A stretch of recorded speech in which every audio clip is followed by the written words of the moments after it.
ابن انسان آدمیوں کے حوالے کیا جائے گا، اگر کوئی اول ہونا چاہے تو آخر کیا جائے گا۔ آج کی دوسری تلاوت مقدس مرقس کی انجیل، اس کا 9 باب 30 سے 37 آیت تک۔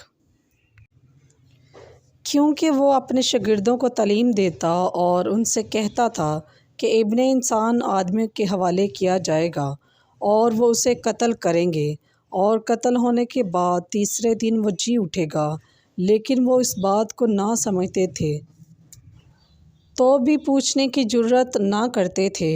پھر وہ کفرنہوم میں آئے، اور جب وہ گھر میں تھا تو اس نے ان سے پوچھا، تم راہ میں آپس میں کیا بحث کرتے تھے؟ مگر وہ چپ رہے، کیونکہ انہوں نے راہ میں ایک دوسرے سے یہ بحث کی تھی کہ بڑا کون ہے۔ اور اس نے بیٹھ کر ان 12 کو بلایا اور ان سے کہا، اگر کوئی اول ہونا چاہے تو وہ سب میں آخر ہو اور سب کا خادم بنے۔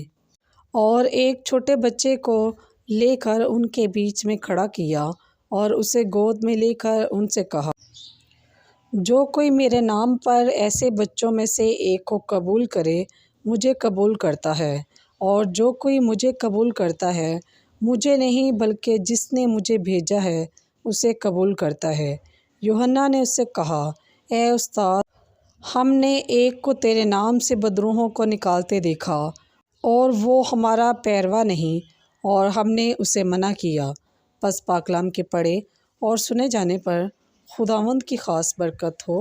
خداوند کا شکر ہو۔